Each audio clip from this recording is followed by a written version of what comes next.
Hello and welcome to another episode of the Business of Business podcast. I'm your host, Roy. Of course, we are the podcast that brings you a wide variety of guests that speak to a diverse set of topics.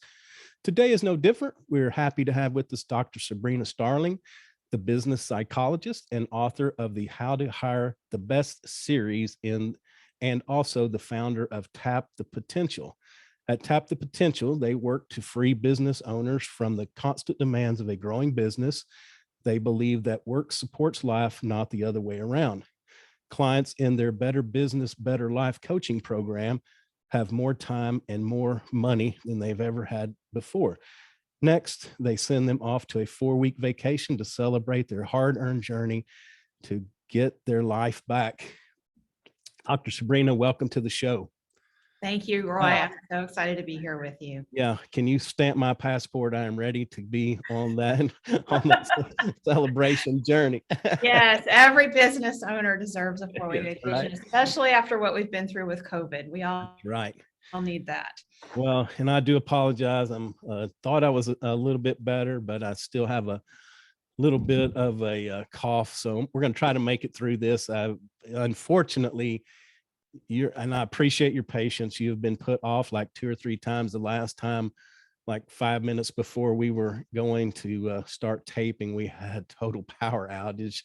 So anyway, thank you for your patience. But before we jump into this, this is one of my soapboxes I love to get on and love to talk about. I think that there's so much that business owners can do to help themselves that they just overlook. But tell us a little bit about your journey. I mean, how did you end up here?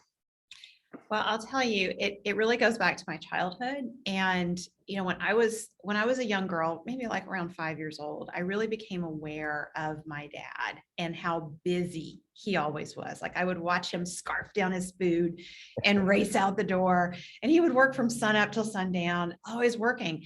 And my mother explained to me that your father never got to sit down for a meal as a child. And my father grew up during his childhood. My grandfather was an entrepreneur. He owned service stations and multiple drive-in movie theaters in West Texas.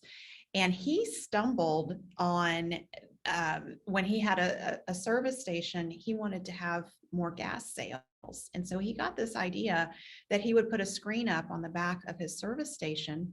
And he would, if you purchased 5 gallons of gas, you would get a free ticket to the movies. Oh. Well, that idea took off like gangbusters. And so the service station got busy, and then he ended up opening multiple drive-in movie theaters. And everyone in the family worked. I mean, that was a true family-run business with multiple business endeavors. And this was the age of Elvis and, muscle cars, and like the business was booming. And my young dad worked, and he ate his diet consisted of whatever they ate in the concession stand. So, burgers, hot dogs, nachos, soda pop. And I have always wondered, when I look back, if my grandfather had had a really good team that he could count on, how would that have changed my dad's experience growing up and my grandparents' lives and even their longevity? Because of how they aged and the health problems they had in their older age. If they'd had help and a team and a support, they experienced a lot of financial success from that, but their quality of life, I wonder, like that was not a good quality of life. And so I always entrepreneurial family. I grew up in a family that was impacted by the legacy of entrepreneurship, because my dad was not an entrepreneur, but what I learned from him is you work hard. You don't play until the work is done, and there's always more work to be done. And so that's a situation where life supports work. And I really believe that work should support life, not the other way around. And so these hiring challenges that small business owners have had are not new. They're worse because of COVID. They existed pre-COVID. They existed back in the 50s and before. It's always been hard for small business owners to find good team members. Yeah. Before we before we move on, I'm going to have to get you to sign up for episode number 2 to explain service stations and drive-ins, because that may have just gone by some people in the audience. I hate What to is a drive-in? What is a service? It's a gas station. yeah, I hate to say I'm old enough to know what those are. Yeah, it's kind of cool because not to get too far off track, but in the town where I lived, they actually lived in the screen. They had built a house out, like from the screen, and it was like 3-4 stories tall. It was kind of thin. It wasn't really, wide, but it was interesting dynamic. And Yeah. I grew up working the service stations as well. And, it was a different time. And you're exactly right that life did support work instead of being the other way around. And it's unfortunate, but for a lot of people my age, it's hard to flip that switch. And sometimes just when we think we have flipped it and we're doing good, another challenge or another opportunity comes along, and then we're right back in it. And I think what makes it even worse is if you really love your job and you have fun at what you do, it makes it even doubly hard to just take a step back from that. Absolutely.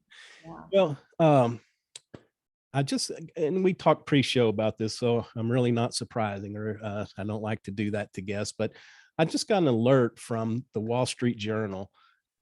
And it said something like the states that discontinued the extra federal unemployment did not fare much, if any, better than those that continued that. So I was a true believer that was part of our problem, a big part, maybe not all of it, but I thought we would solve 75 to 80% of our staffing situation, or not being defined staff, with cutting that off. But again, proven wrong. So I think you have some insights into that.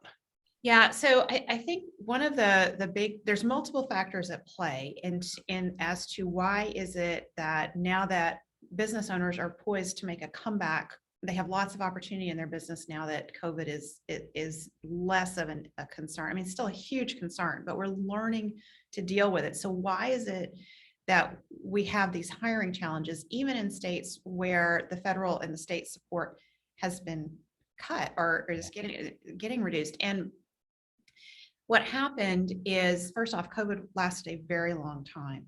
Yeah. So all of us have learned to adapt to challenging circumstances that we have been placed in. We found ways to get by. So if this had been 3 months instead of a year and a half going on to almost 2 years, we wouldn't have as much we would have people ready to go back to work. It was just like a temporary blip, but people have adapted. The other piece that's happened is that a lot of women were forced out of the workforce to stay home and take care of children. And because of that, many families have figured out how to get by on one income. Yeah. And so that is a huge portion of the labor force that's just gone away. And if they have school age kids at home, they may be deciding, I'm staying home for the next 10 years. Yeah. That's significant. And then we also have just people's general fear about going back to work, because they're really looking at, if they're really afraid, Yeah. they're looking at, some extra money in my household to make things easier, or safety.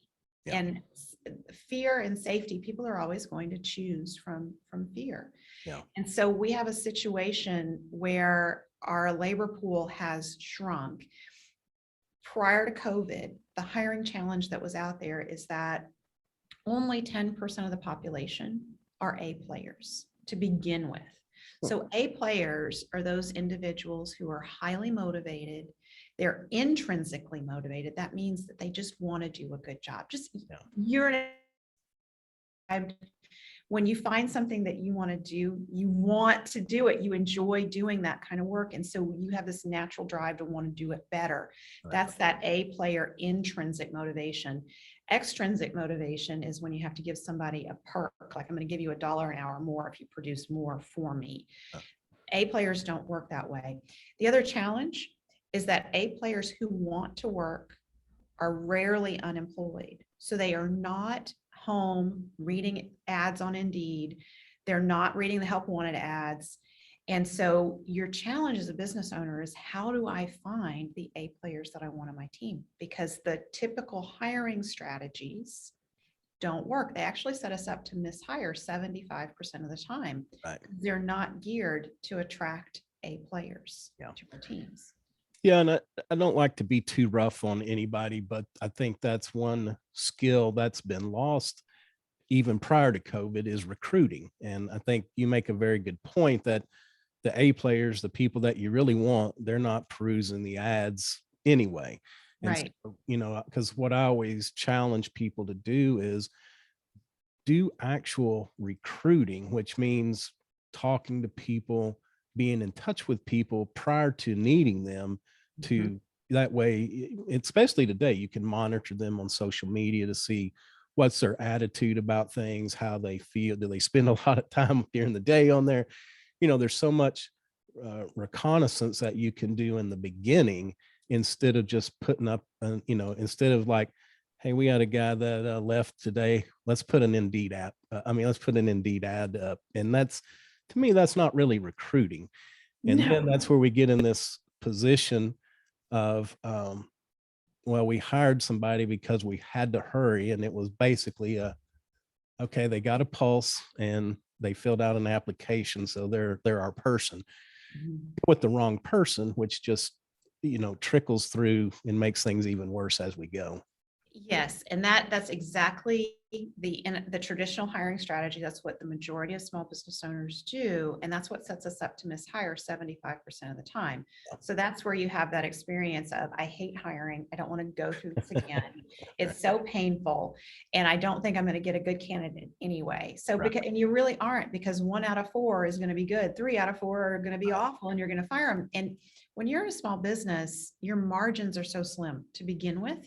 Yeah. Payroll is the biggest expense. Turnover on your payroll will eat away at your profit. Like, if you're not profitable now, if you learn how to attract the best and you actually have a system that works to attract A players to your team, and you can retain those A players on your team, that is the fastest path to building a highly profitable business. Yeah. So getting this piece right, in your experience, Roy, where so many business owners don't recruit, is spot on.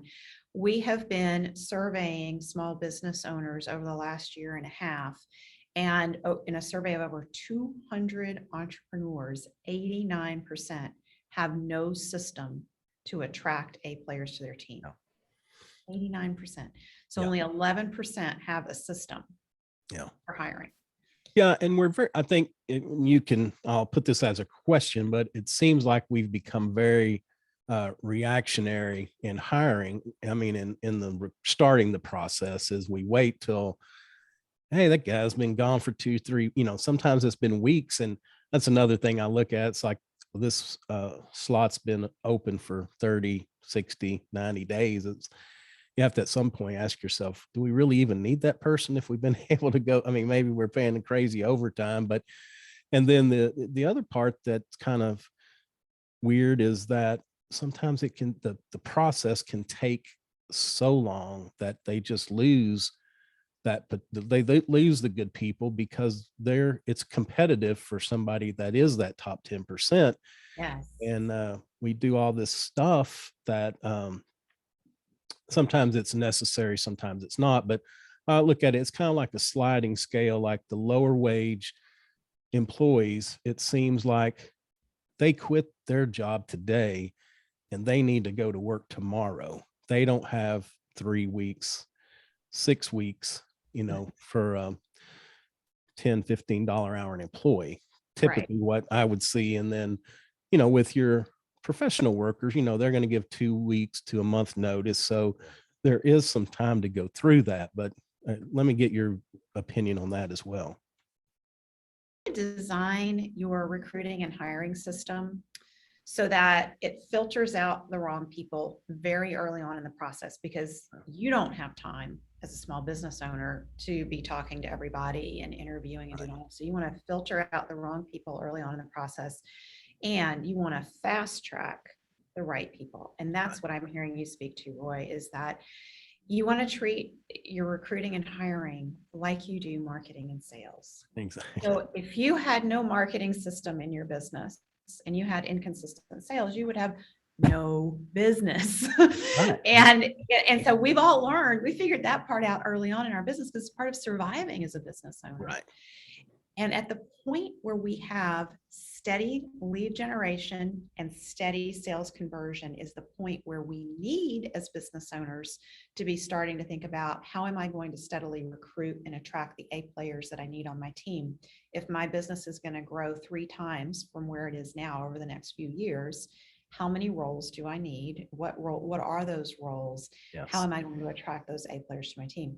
So when it goes back to your hiring process and you want to speed it up, you want to fast track those who seem like they're a good fit. So you want to have some filters in place early on. And if people are passing through those filters and it's like, check, they've got this criteria, check, they've got this criteria, get them on a phone call. I mean, like, just like sales, if someone comes to your business and they want to buy something from you, are you going to say, my schedule's pretty full, so maybe in 3 weeks, Right. schedule a discussion about this.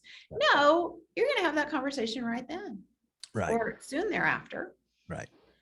Yeah. And it's funny, we must read from the same script, because that's what I always talk about, is that we have to market for talent, just like we market for business. Absolutely. And because, and also talking about growth, it's one thing just replacing current staff just in that turnover process. But if we're in a growth mode, we have to really be thinking who we're going to need to add at what point, so we can get on that. Yeah. And again, it's been a little more difficult through this time, because, things I recommend are getting out in front of, if you need younger people, getting out in front of students to tell them about your business, your industry, to, again, we're selling them on why they need to come to work for us. But also at trade events, things like that, meet people that, and not that you need them right that moment, but you're always making a list of, hey, I really like this person, the attitude, the way they talk and everything they do, that there's somebody you may want to reach out to in the future.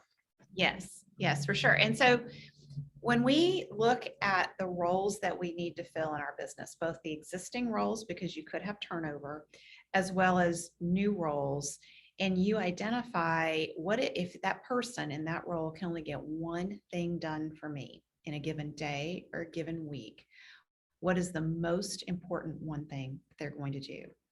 Identify what that one result is that you need from them, and then think through, what are the personality strengths needed to do this job exceptionally well day in and day out. So now you're starting to define exactly who you're looking for in this role. What are their personal qualities? And I'll explain why this is so important. Years ago, I had coached a young man. I think he might have still been in high school. I never asked. He just told me he was very young and this was his first business venture. And he had made a product and he was selling it in a mall at a kiosk. And his product was taking off and he needed somebody to stand at the kiosk and make the sales so he could go in the back and make the product. So he hired some of his friends, and they were really good friends of his, and they were gung-ho. They wanted to help him and support him. They would show up for work, and he said, I need you to wave down the foot traffic in the mall and just get them to come over here and try the product. And usually they'll buy and they'll try it and they'll buy some. And he said, it works for me. I know you can do this. And so his friends would do this. And he said, Dr. Sabrina, I don't understand why after an hour or two, I walk away and I come back and I find them standing in the kiosk with their phone, their back turned to the foot traffic going by in the mall. And I said, well, have you talked to them about that? And he said, yeah, we've had repeated conversations, and they still, they come back and they see this, I know I need to do this, and they'll try, but then I see them, later on. And I said, I'm really curious. Are your friends, like when you go to parties, are they the ones who mingle and talk to everybody? And he said, Dr. Sabrina, they don't go always trying to get them to come out with me and do things. He said they study and they're very studious. They don't miss classes. They make straight A's. He said, I don't understand why I can't get them. He said, they look like A players. I don't understand why I can't get them to do good work for me. And I said, I'm I think maybe you have hired some introverts who are trying to be extroverts for Yeah. you. They're not succeeding. And that was like a light bulb moment for him, because he said, you're absolutely right. He said, they don't like to talk to people very much. They're very quiet and reserved. And I said, exactly. They're trying very hard for you, but that drains their batteries. And when you see them turn their back to the foot traffic, they're actually trying to recharge their batteries to get energy to do what you need them to do. Right. He was like, oh my gosh. So he started being intentional. The one result he needed was just get the foot traffic over to try the product. So Yeah. he started hiring people who were extroverts, and from it just grew from there. Like that freed him up to go do other things that he needed to do in the business. He could rely on them. So when we get really clear in our hiring process, the kind of person, the personality strengths that are needed to deliver the result exceptionally well, we have a description that we can go out and share when we're networking and saying, I'm looking for someone like this. Who do you know? Don't say, I'm looking for someone like this. Who do you know who's looking for a job? Right. A players are not unemployed. So Right. you immediately, whoever you're talking to, they're not going to think of anybody. So you just say, who do you know who's like this? Yeah. And then the other key piece that's really needs to be part of that filtering process that I talked about earlier is your immutable laws. So identifying your core values, what you believe in. Right. And every one of us has 3 to 5 core values that really define who we are and how we show up in the world. And when we can articulate those, that's a part of how we attract the A players we want on our team. We want to hire A players whose core values align with our immutable laws. And that's the number one filter to put in place in your hiring process. It's not skill set, it's not personality strengths. It's, are your immutable laws, are your core values similar to ours? If they're not, you want to just move on. You don't even want to talk to them and bring them in for an interview. But anybody who's checking the boxes and the core values line up, Right. you want to move them through and you want to have a conversation with them, because that's somebody, they have a network, because A players hang together and they come together around core values. Okay. And so if you have somebody that has filled out an application, even if they don't have the skill set that you're looking for, or they're not right for that particular role, they go into your database of who you're going to stay in contact with, because they have a network of other A players around them. And you want to be able to tap into that network. Nobody is ever a dead end when they have a match with you with your immutable laws, because they can put you in contact with other people who might be looking for exactly what you have to offer. Again, which follows the rule of I guess the sales method is follow. Even if we don't close a sale, we want to follow up with these people, because things can change. Like you said, maybe not necessarily with them, but they may have a good connection that would be a good candidate. I am so glad you said that, because I've had a job. Have you had a job before? Right? Okay. Yes. And there were days I went to work where I really liked my job. And there were days I went to work and I was like, oh, this is awful. I hate this place. Yeah. And it's like this, emotional roller coaster. If a place is really a great place to work, those feelings that it's, I hate this place, it's awful, those come and go and they're fleeting.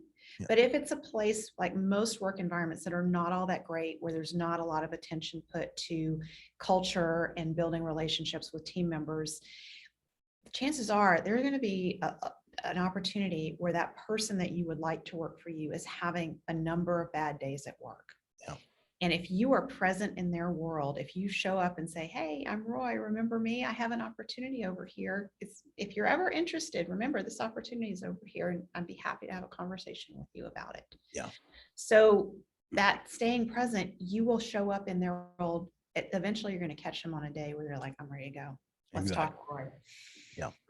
Yeah. And that's so important, because we need to have those people, not only those people, but we also need to have those that are disappointed, that are calling us saying, hey, I'm just checking with, we have to build up to make it the place that they want to be. We have to, and I don't mean do a sales job because it's not a good place to work, but I mean, we have to make it a good place to work, but then we have to sell people on why they need to be working for us, and get that attention with them reaching out to somebody, being in that constant communication mode. And it's funny too, I'm it's a difficult situation because I do believe in education, and some people aren't for college, but they're trade schools or trade education. But there was a great line in the TV show. It was Law and Order years ago. So there was this lawyer that was just really pounding them in this episode. And one of the assistants is like, I don't know. I don't understand. This guy's really killing us, but he barely passed law school. Like, he had like a 2.5 or 3 or whatever the minimum was. And the other guy said, yeah, but the reason why he made poor grades was because he was always hanging around a courthouse learning his craft. And so, well, I don't want to discourage education. I just want to say that, we also have to look at other abilities that go with that, because sometimes we've gotten so rigid on degrees and education that we want.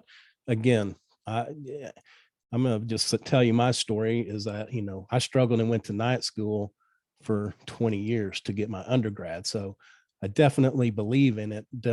Please, nobody take me don't think we need it. I believe everybody needs it, just for sometimes it's just for the socialization part. But anyway, we have to just look at the person well-rounded. And sometimes I think we may have this arbitrary line that we put up.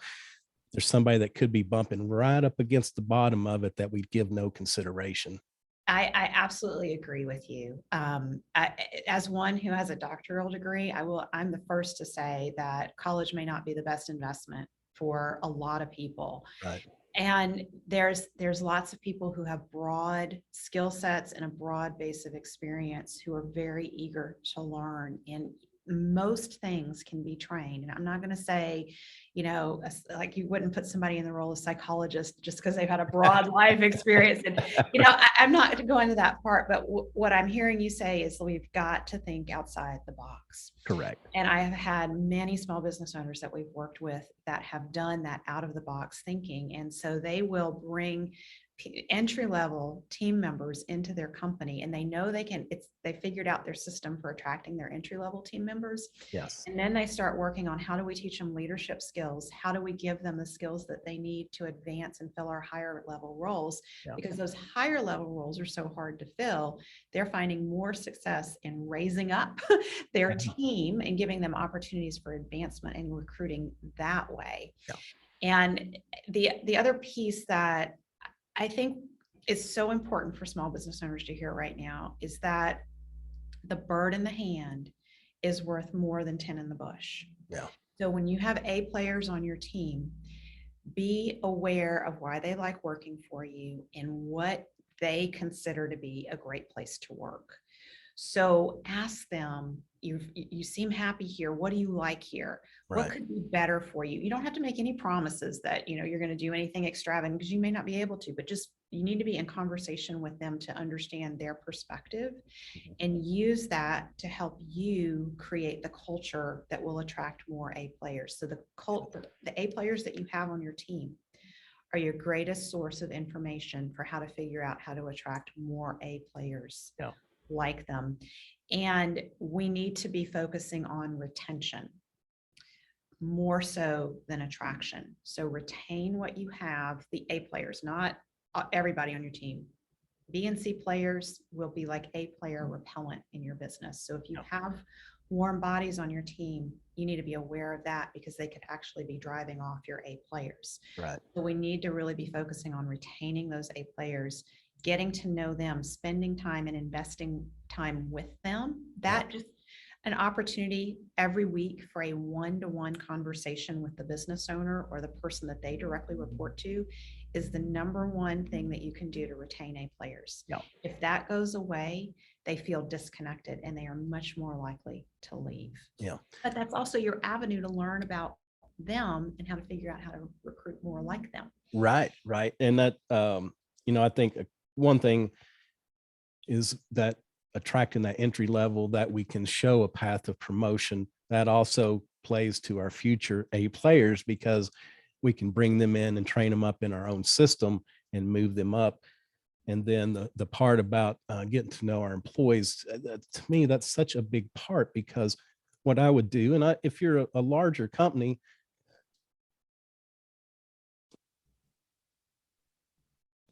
excuse me there, if you're a larger company, you may have to delegate it to managers. And I would want a manager I didn't have to delegate it to, that could just do it on their own. But that is getting to know your people outside of work. I mean, I used to have, we would do quick cookouts at the office just because there doesn't have to be a reason, just that I appreciate you showed up today. Yeah. And we would also do events outside, even if it was just a cookout at the house, just to have people. But other leaders find it interesting that I knew my people, I knew their wives, I knew their kids, I knew their situations, not microscopically, but I knew enough that somebody came in and was having a bad day, we could sit down and talk about it because I knew who they were. But it's so important because it builds trust, I think, between, they knew that I cared about them. And therefore, even when we had to make hard decisions, when you had to step up and be a manager and actually say, look, you're not going to like it, but we've got to do this. They may have said a bad word and they may have stomped off, but they went and did it, and they did it right. Mhm. So I don't know. I've always thought that is key, is just that humanization part. At the end of the day, all business is relationships. Yes. And when we take the time to invest in the people who work hard for us, Yeah. and learn about them and look for, ask the questions, how can I support you? What support do you need? That's the number one thing that you can do to retain the A players on your team. Yeah, I know we're running short on time. A couple of things I want to hit pretty quickly. The dollars per turnover. I don't think a lot of people really know that there are dollars, true expense dollars, related to turnover. I usually use about 5,000 is usually an average for a $10 hour employee. And then we move up to like a tech worker, that may be like 400% of their salary. Mhm. Is most of that is true cash going out the door. Because even if you say, well, we've got an HR person, a recruiter on staff that does this, well, if they're working on that person, they're not working on your growth person that's fixing to come up. So there are true costs. There are true costs to your staff, because typically we're having to overwork them, or there's something going on inside of the company that is kind of souring them. I mean, there's all kinds of internal things. And then the other thing, as a customer, when I come to your business and I'm dealing with somebody new, every time I walk in, I have to think, hey, what's going on here? Yeah, it creates a lack of consistency, and it breaks the relationships that your customers have with Right. the business. And the estimates are, and it's anywhere from 100 to 300% or more of the amount that you're paying that person, either in wage or salary. And there's a lot of hidden costs, and that's really what you're touching on: the lack of morale, the disengagement, the mistakes, the rework that has to be done. Yeah. Losing someone and going through the turnover process is one of the most costly things you can do in your business, plus all the time that's spent in training and onboarding. And so this is where what we've seen in small business is your greatest opportunity for success is to look at those entry level roles. Yeah. And really focus there first on how are you going to attract and fill those roles, and have a steady pipeline of people for those roles, and then move into the higher level roles in your business and figure out a system for that. Let me see here. I got a page full of notes. We could talk for 3 or 4 I hours. think we could. We clearly have a lot of similar viewpoints here, and we want to help these small business owners with this. Yeah, because a couple of things you talked about, just wanted to reiterate about why people may not be coming back. A lot of people had to develop a side hustle just to make it through. So they're just continuing that, even at a lower rate. Maybe they don't, it's like working from home. You don't have any cleaning bills. You don't have to drive the commute. There are a lot of expenses that they may say, hey, I could do my side hustle. But Yes. another thing, you talked about working mothers, and my next door group and some Facebook pages I've been on, they have just blown up, the last couple weeks, about childcare, that as people are being going back to work to offices, and then school, they're having mothers and families are having trouble finding that after school care, or, it's like this is my third person I've been on in the last 2 months, help. Well, and I'll tell you, there's even another layer to this as a mother myself, that there are our youngest kids are not able to be vaccinated. And so with the Delta variant, there's a lot of fear, and there's a high likelihood that our elementary school kids, if they're in environments where people aren't wearing masks and not vaccinated, that they're going to come down with COVID. And so there's a lot of moms out there who are like, I'm choosing not to work because I'm going to homeschool my child. Right. So we have that variable in there too. And so what we do see is that employers who have roles that can be filled virtually have lots of applicants for those roles. So because people have figured out how to work from home and take care of their kids. Like we've had that great juggling act now for a long time. So if you can look at the roles that you need to fill in your business and ask, is there any portion of this that can be done virtually on a contractual basis, like through a virtual assistant or an executive assistant, and get that administrative support? And if you have team that are spread really thin, ask them what admin support do they need, and then ask, is there a way we can figure out how to do any of this virtually? Because if we can, you can take some of the load off of your existing team, and that helps you to retain your existing team, and then you can get some of the rest of the work done by someone who is virtual. Right. And if you've never tried virtual work before, I know a lot of Main Street businesses like, virtual work, are you kidding? How do we have somebody who's not here in the office? We're all in the office. Yeah. Think about from the perspective that somebody who does virtual work on a contractual basis can teach you. You can talk to them and say, here, we have these bookkeeping functions in our business, or we have these admin, the scheduling things. It's always been done by somebody in the office. How would you do that virtually? What would that look like for us? So again, that's some of that out of the box thinking. Yeah.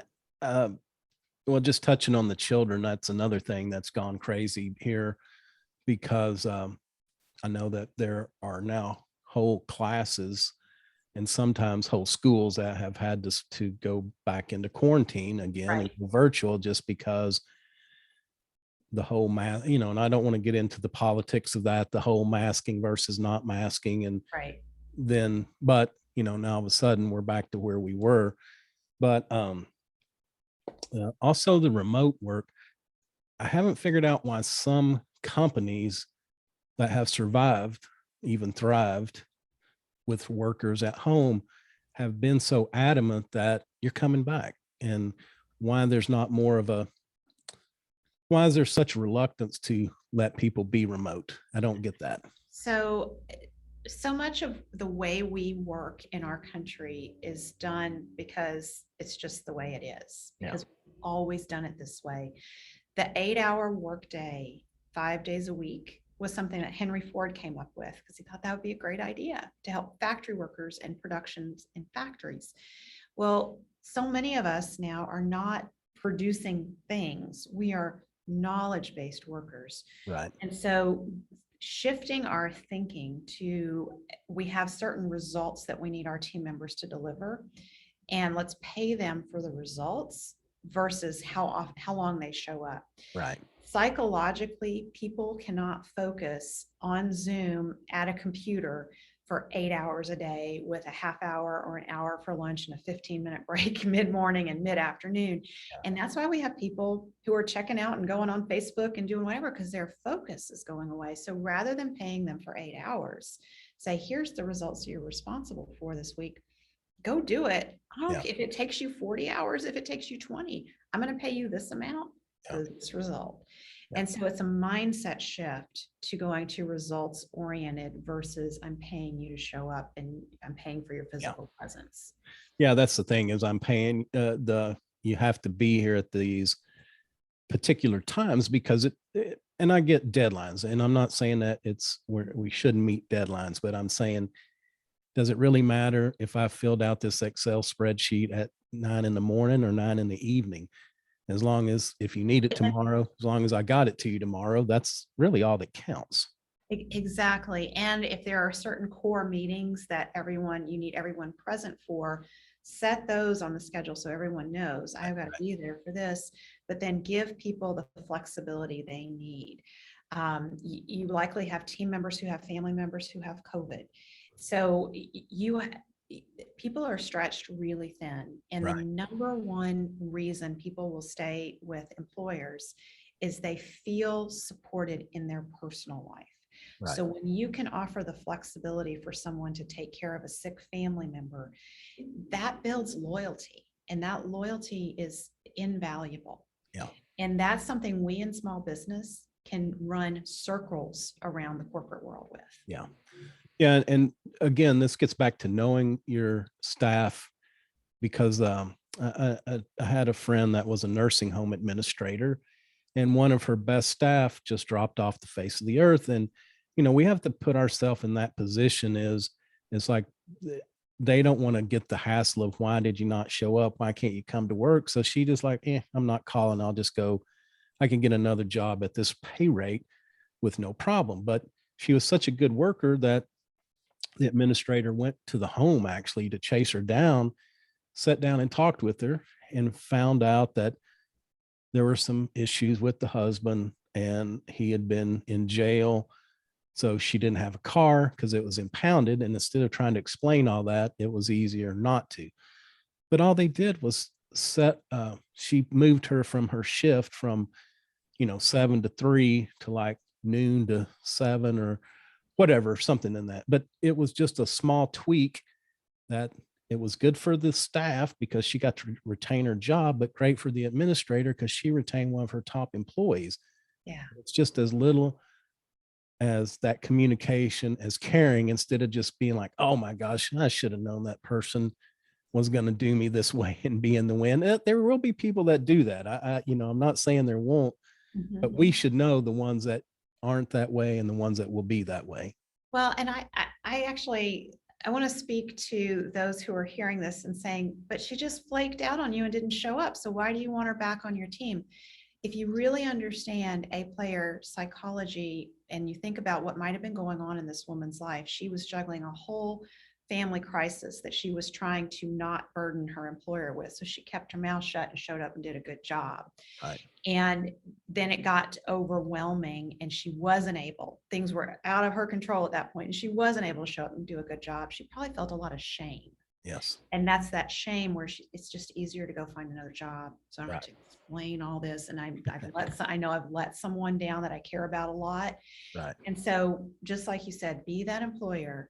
When somebody exhibits behavior that is out of character from what you've known of them, get curious rather than judge. Get curious and find out what's going on. Yeah.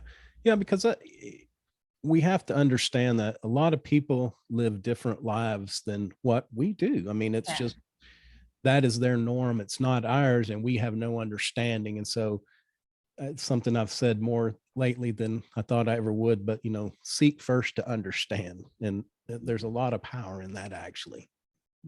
Absolutely. So one more thing, and then I promise I'm gonna let you go this time with the promise of coming back. What is the end of the rent moratorium going to do? Because another thing that's blown up on my phone starting this week was, I need a moving truck. I need a place to stay. It's like to the nth degree. And I assume it has to do with the moratorium being over. I think it was yesterday, maybe. Yeah. Yeah. I think it just ties into everything we're talking about. People have stressors that we can't even fathom. Right. And so we need to be in contact with our team members. And if they need help finding a place to live, we have a huge network around us. How can we tap into our network and help them get the resources they need? Small business owners are notorious for going above and beyond to support their team members. And so this is something we need to be aware of, that our teams need a lot of support. Right. Yeah. And let's don't lose good workers just because they're in a bad spot and they try to deal with it as much as they can. And then when they can't, they just have to stop everything else to do it. Where if we could just give them a helping hand where possible, it makes life so much easier for everybody involved. Yes, and then I think also finding out about resources in your community that, food kitchens and places that will help people get through a tough time, and sharing that with your team members. When you're having those one-to-one conversations with your team members, you're building an emotional bank account because they come to trust you more. And a lot of times when we are in crisis, we make fight or flight survival decisions. And so if your team member trusts you and they will come and talk with you about crises in their lives, you can be that trusted guide that can help them identify resources and come up with a plan to get through a very tough, difficult time. Yeah. All right. Well, I appreciate you taking time out of your day. It's been an interesting conversation. Always learn a lot when we speak. Before I let you go, a couple questions. What is a tool or a habit that you use every day that you feel adds a lot of value? Well, exercise. Number one, hands down. I do my best thinking when I can exercise every day and trying really hard to get a good night's sleep. And most business owners, we're not so great at that, but I try hard. Right. No, that's good advice on both of those. The exercise seems to clear my head where I can get over hurdles that I may have been bumping up to in the day, and then the sleep always, if I don't get enough sleep, my day never starts out well. So yes, great words of advice. So I'm going to, instead of me being tongue tied, I'm going to let you explain your book series. And then also you can tell us, who do you like to work with, how you can help them, where they can reach out and get a hold of you and find your books as well. Okay, so I have the How to Hire the Best series, and this evolved from 16, 17 years of me trying to help business owners get themselves out of the day-to-day in the business because, like we've talked about, everyone needs a break, everyone deserves a vacation. Right. And when you don't have good team members that you can count on, you can't take that time off. So my latest in the series is the How to Hire the Best, the Entrepreneur's Ultimate Guide to Attracting Top Performing Team Members. It's available on Amazon. We at my business is Tap the Potential, and we're on a mission to support entrepreneurs in taking their lives back from their business. So many entrepreneurs really have that experience where work takes over life and you sacrifice your health and your important relationships all for the sake of keeping the business going. Yeah. We believe work supports life, not the other way around.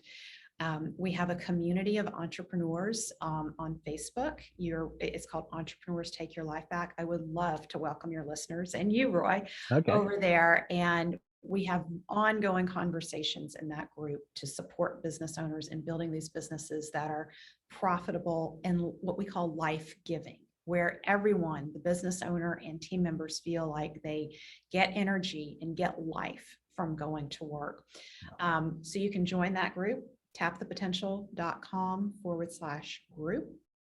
And then the final, I have a really good free resource that it's the best way to get started with everything that you've heard me talk about here. As a business owner, really starting to bring on team and the quality team members and free yourself up to do the most valuable things in the business. It's my training on how to make your time worth $10,000 an hour. Oh, wow. And you can get that at tapthepotential.com/10K. Okay. Yeah. And I'll be sure and include all that in the show notes as well. Thank you, Roy. All right. Well, thank you for your time. Thank you for the resources. And most of all, thank you for your patience and finally making it to the taping.